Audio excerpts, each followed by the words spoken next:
Kerala municipal corporation workers federation Attingal നഗരസഭാ യൂണിറ്റിന്റെ ആഭിമുഖ്യത്തിലാണ് ആറ്റിങ്ങൽ വ്യാപാര ഭവനിൽ വെച്ച് ഇഫ്താർ സംഗമവും ജനപ്രതിനിധികളെ ആദരിക്കലും സംഘടിപ്പിച്ചത്. OS അംബിക MLA പരിപാടി ഉദ്ഘാടനം ചെയ്തു. സംഘടനാ ജില്ലാ vice president CJ Rajesh Kumar അധ്യക്ഷനായിരുന്നു.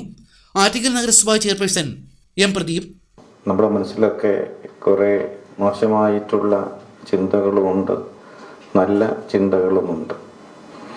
ഈ നല്ല ചിന്തകളെ സംരക്ഷിച്ചു നിലനിർത്താനും മോശമായ ചിന്തകളെ വെടിയാനുമാണ് ഈ നോമ്പുകാലം നമ്മെ ഓർമ്മപ്പെടുത്തുന്നത്. നമുക്കെല്ലാവർക്കും അതുപോലെ തന്നെ നമ്മുടെ മനസ്സിനകത്തുള്ള ദുഷ്ചിന്തകളെ ഒഴിവാക്കി മനസ്സിനെ നല്ല ചിന്തകളിലേക്ക് കൊണ്ടുവരാൻ ശ്രമം നടത്താം എന്ന് പറഞ്ഞുകൊണ്ട് എല്ലാവർക്കും ആശംസകൾ നേർന്നുകൊണ്ട് എൻ്റെ വാക്കുകൾ അവസാനിപ്പിക്കുന്നു. തിരഞ്ഞെടുക്കപ്പെട്ട ഇന്നത്തെ ഭരണാധികാരികളാണ് നമ്മുടെ ഈ 32 ജനപ്രതിനിധികൾ എന്നുള്ളത്. ഈ 32 ജനപ്രതിനിധികളെ ആദരിക്കുക എന്നുള്ളത് നമ്മുടെ ഏറ്റവും വലിയ ഒരു സ്നേഹമായി നമ്മുടെ ഈ ശുചീകരണ തൊഴിലാളികൾ, അതുപോലെ തന്നെ നമ്മുടെ മൊസ്കിറ്റോ തൊഴിലാളികൾ കാണുകയാണ്.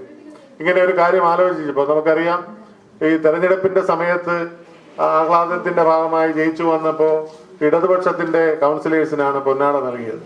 കുറച്ചുപേര് മാറി നിന്ന് നോക്കുകയുണ്ടായി.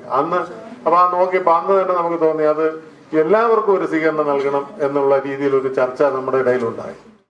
വൈസ് ചെയർപേഴ്സൺ RS രേഖ, M മുരളി തുടങ്ങിയവരും ആറ്റിങ്ങൽ നഗരസഭാ കൗൺസിലർമാരും CDS പ്രതിനിധികളും പങ്കെടുത്തു. ആറ്റിങ്ങൽ നഗരസഭാ കൗൺസിലർമാരെയും CDS അധ്യക്ഷ, ഉപാധ്യക്ഷ എന്നിവരെയും ചടങ്ങിൽ ആദരിച്ചു.